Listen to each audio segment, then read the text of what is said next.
The Last BTS Train Home, a bedtime story in 7 chapters, set in Bangkok, Thailand. Chapter 1. The Train Above the Sleeping City. Bangkok at night felt like a city that refused to close its eyes. The deeper the night became, the more the city seemed to glow. From high above Sukhumvit Road, the BTS Skytrain moved slowly through the humid darkness like a silver ribbon floating over an ocean of headlights. Beneath the tracks, traffic crawled endlessly through streets painted with reflections from neon signs, convenience stores, and food stalls that never seemed to sleep. For a foreign traveler visiting Thailand for the first time, the BTS was not simply public transportation. It was survival. It was the fastest way to escape Bangkok traffic. And most importantly, every traveler eventually learned one important truth. If you miss the last BTS train in Bangkok, your entire night changes. That was exactly what happened to Daniel.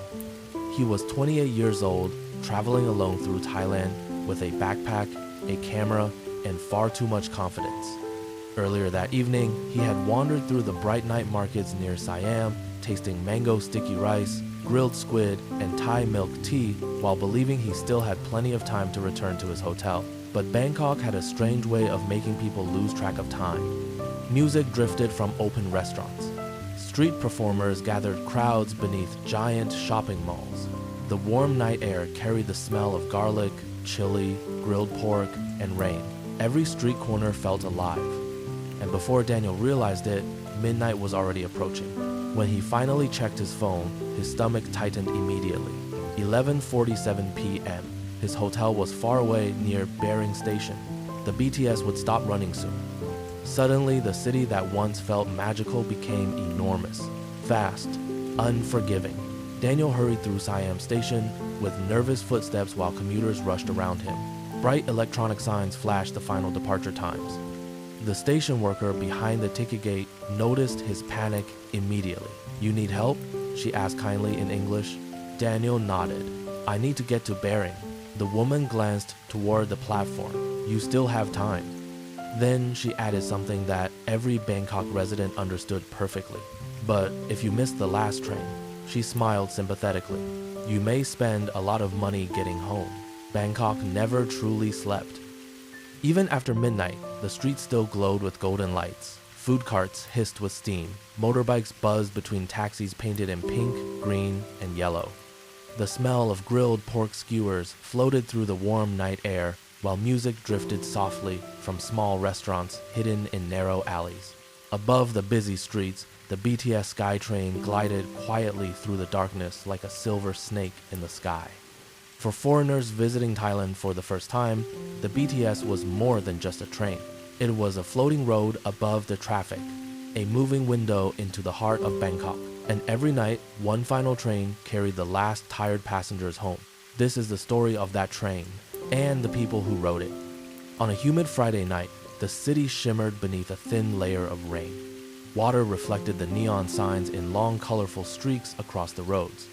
At Siam Station, the busiest BTS station in Bangkok, a young Canadian traveler named Daniel stood staring at the train map. He had been in Thailand for only 4 days. Everything still felt magical and confusing. The street food, the temples, the smiles, the endless movement of people. Daniel adjusted his backpack nervously. He had spent the evening exploring night markets and accidentally stayed out too late. Now he needed to get back to his small hotel near Bering Station before the BTS closed. A station worker noticed his worried expression. "You okay?" she asked kindly. Daniel smiled awkwardly. "I think so. I'm trying to get back to Bering." "You still can," she said. "But hurry, the last train will leave soon." "The last train?" She nodded. In Bangkok, missing the last BTS train can become a very expensive adventure. Daniel laughed softly. The woman pointed toward the platform. "That one. Last train home."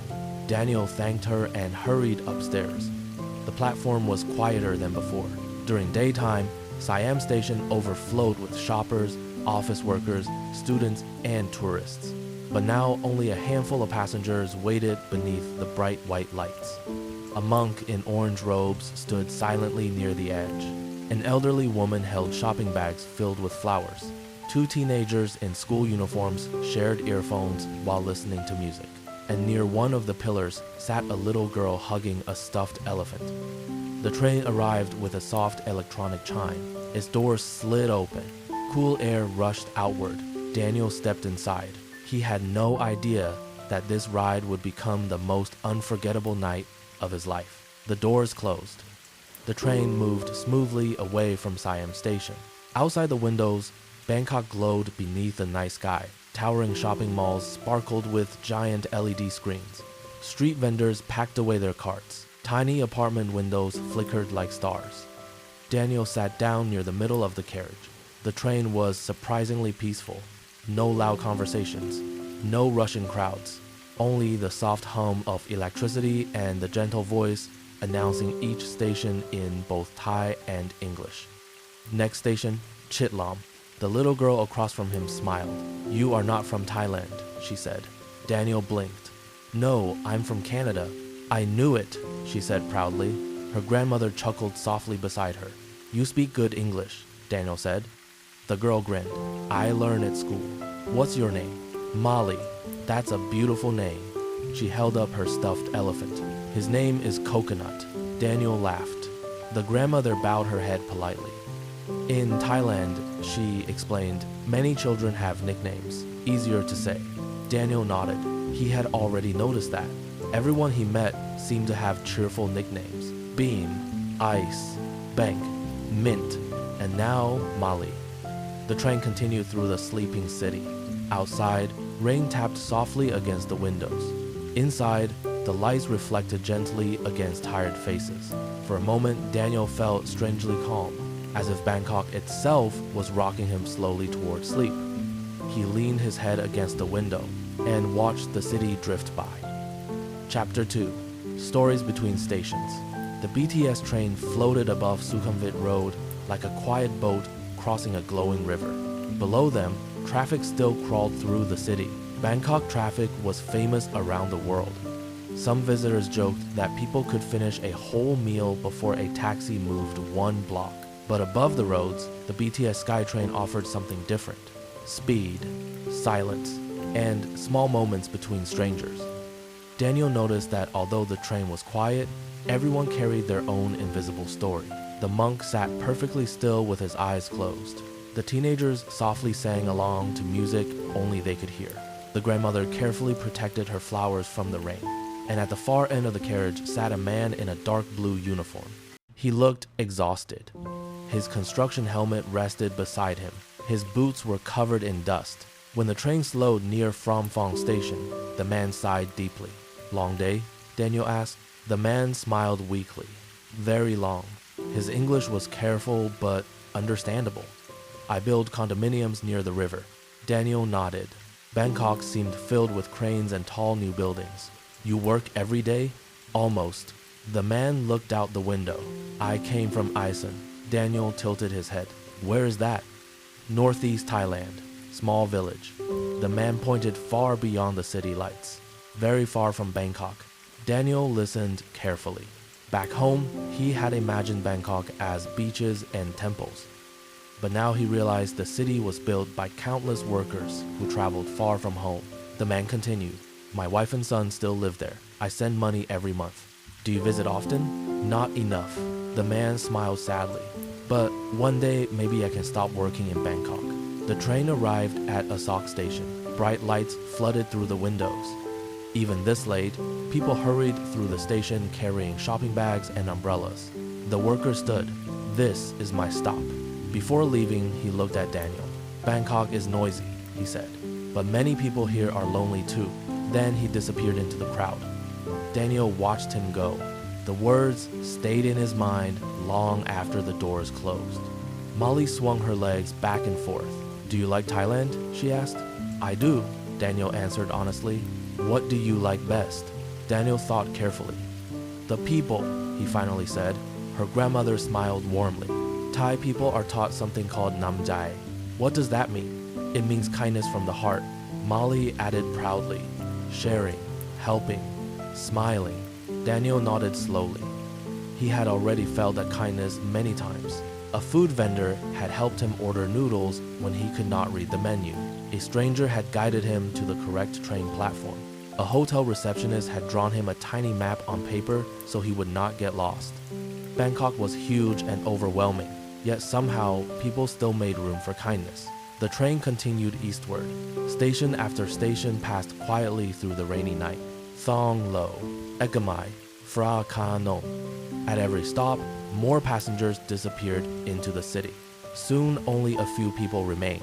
The lights inside the carriage dimmed slightly. The air conditioning hummed softly. Daniel suddenly realized how tired he felt. His eyelids grew heavy. The rhythm of the train became slower, gentler, almost like breathing. And without meaning to, Daniel fell asleep. Chapter 3. The Woman with Jasmine Flowers. Daniel dreamed of floating above Bangkok. The city beneath him glittered like a sea of stars. Golden temple roofs shone between skyscrapers. Rivers twisted through the darkness like ribbons of silver. And somewhere below, the BTS tracks stretched endlessly into the night. Then a soft voice woke him.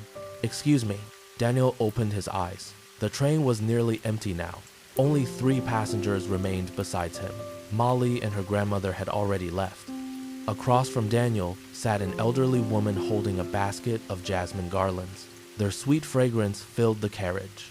"We are near Bang Nan now," she said gently. Daniel rubbed his eyes. "Oh, thank you." The woman smiled. "You looked peaceful sleeping." Daniel laughed softly. "I think the train hypnotized me." The woman chuckled. "The last train does that sometimes." She lifted one jasmine garland carefully. Tiny white flowers glowed softly beneath the train lights. "In Thailand," she explained, "jasmine flowers are special." "What do they mean?" "Love, respect, mothers." Daniel leaned closer. The fragrance reminded him strangely of home. Warm, comforting, safe. "You sell these?" he asked. "Yes, near the shrine at Erawan during daytime." Daniel had visited that famous shrine earlier in the week. He remembered dancers in golden costumes and people praying quietly while traffic roared around them. The woman carefully adjusted the flowers. "Bangkok changes very fast," she said. "When I was young, there were fewer tall buildings, fewer trains." She pointed upward. "Now the city grows into the sky." Daniel looked outside. Glass towers reflected against the wet streets below. Huge advertisements flashed endlessly, yet between the modern buildings, he could still see old wooden houses and tiny shrines glowing with candles. Old Bangkok and New Bangkok standing side by side. "Do you like the changes?" Daniel asked. The woman considered carefully. "Some changes are good, some make people forget each other." She handed him a small jasmine garland. "For you." "Oh, I can buy it." She shook her head. "No, a gift." Daniel accepted it gratefully. The flowers felt cool and delicate in his hands. "In Thailand," she said softly, "the journey home matters." Daniel looked confused. She smiled. "Not only the destination." Before he could answer, the train slowed into Udomsuk station. The woman stood carefully. "This is my stop." She bowed politely. "Good luck, traveler." Then she disappeared into the rainy night. Daniel sat quietly holding the jasmine garland. The carriage suddenly felt larger, quieter, almost dreamlike. The electronic voice announced the next station, Bang Na. Only a few more stops remained. Daniel thought about everyone he had met tonight. The tired construction worker, the cheerful little girl, the grandmother, the flower seller, all strangers, yet somehow connected by one final train crossing Bangkok together. Outside the window, lightning flashed softly beyond the distant clouds.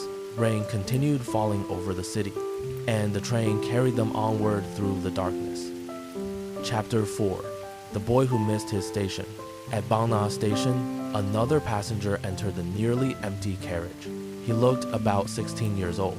His school uniform was wrinkled. His tie hung loosely around his neck, and his expression showed pure panic. The boy rushed inside just before the doors closed. He breathed heavily. "Made it," he whispered to himself. Then he noticed Daniel watching him. "Last train," the boy said while laughing nervously. "I almost missed it too," Daniel replied. The boy collapsed into a seat. "My mother would kill me if I got stranded." Daniel smiled. "What happened?" The boy groaned dramatically. "Group project." "School?" "Yes, we had to practice a presentation." He paused. but mostly my friends argued about where to eat afterward. Daniel laughed. That sounded universal. The boy introduced himself as Naren. He spoke excellent English because he loved watching American movies online. Soon they talked easily as the train rolled through the wet Bangkok night. Naren explained how many students use the BTS every day. For us, the train is like part of life, he said. Like school hallways? Daniel suggested. Exactly. Naren pointed through the window. When I was younger, I thought the city looked magical from up here. You don't think that anymore? The boy looked thoughtful. Sometimes I forget. The train passed dark apartment buildings glowing softly with television light. Some families were still awake eating late dinners. Others had already fallen asleep. Laundry fluttered gently from balconies in the rainy wind. Bangkok people work very hard, Naren said quietly. My father drives a taxi all night. Daniel remembers the endless taxis below. Does he sleep during the day? Mostly. Naren stared at his reflection in the window. I don't see him much. For a moment, neither spoke. The train hummed steadily forward. Finally, Naren smiled again. But he says one thing. What's that? He says every person in Bangkok is trying to get home. Daniel looked around the empty carriage. The words felt true somehow. Every train, every taxi, every motorbike, every boat crossing the river.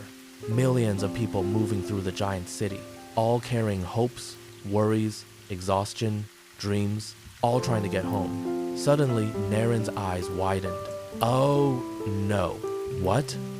That was my station. Daniel turned. The platform behind them disappeared into darkness. Naren buried his face in his hands. I was talking too much. Daniel tried not to laugh. So what happens now? The boy groaned again. The next station is the end of the line. And then? Naren looked toward the front of the train. Then we ride back. The same train? If we are lucky. The train slowed gradually. Ahead of them, the tracks seemed to disappear into the rainy night. The electronic voice echoed softly. Next station, Keha. Last station. The final stop. The end of the line. And somehow, Daniel felt the night's strangest moments had only just begun. Chapter 5. The End of the Line. The train arrived at Keha Station with a long, soft sigh. Outside, the rain had become heavier. Water drummed against the station roof. The platform was almost completely empty. Only a sleepy security guard stood near the escalator.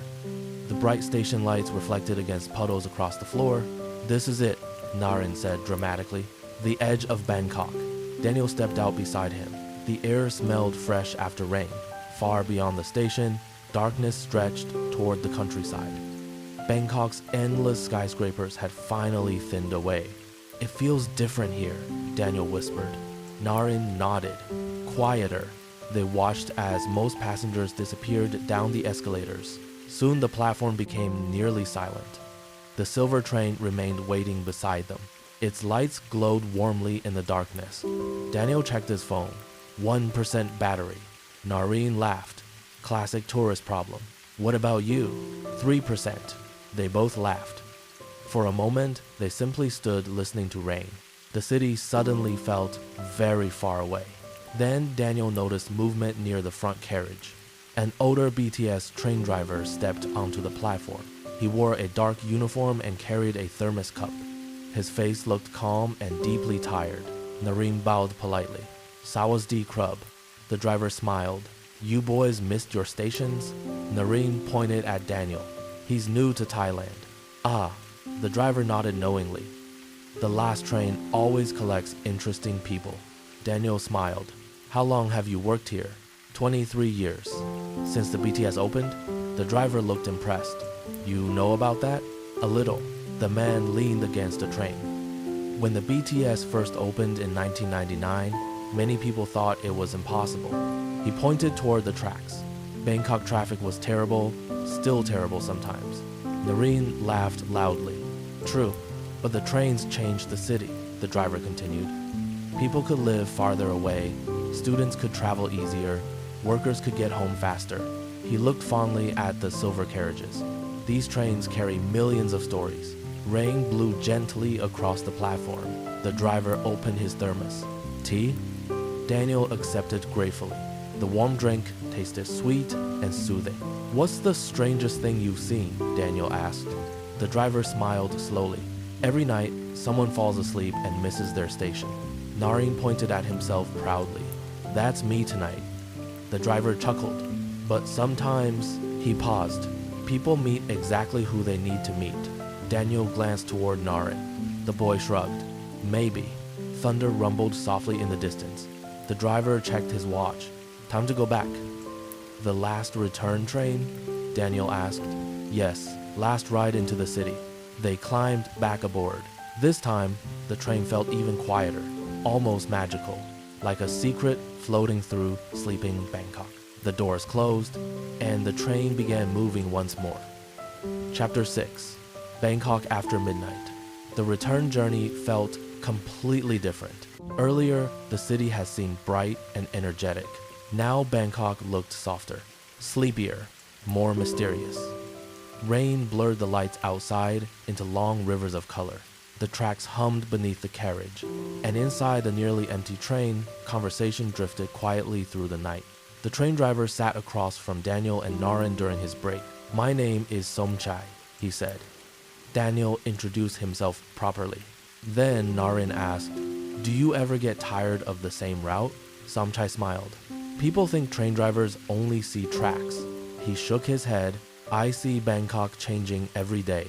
He pointed out the window. "See there? 10 years ago, that was an empty lot.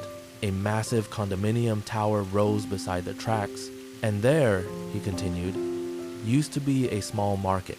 Daniel watched the city carefully. Bangkok truly was a place constantly rebuilding itself. Old wooden homes beside luxury malls. Ancient temples beside giant digital billboards. Street food carts beneath glass skyscrapers. It felt chaotic, yet somehow alive. "Foreigners sometimes misunderstand Bangkok," Somchai said. "How?" Daniel asked. "They think only about tourism." The driver's voice remained gentle. "Temples, beaches, parties, cheap shopping." Daniel looked slightly embarrassed. That description sounded familiar. But Bangkok is mostly ordinary people living ordinary lives. He pointed toward apartment windows glowing in the darkness. Families, workers, students, grandparents, dreamers. The train passed over a highway where headlights moved endlessly below. "Every night," Somchai continued, "the city tries to rest. But it never fully can?" Daniel asked. The driver smiled. "No, Bangkok always keeps one eye open." Nareen suddenly yawned.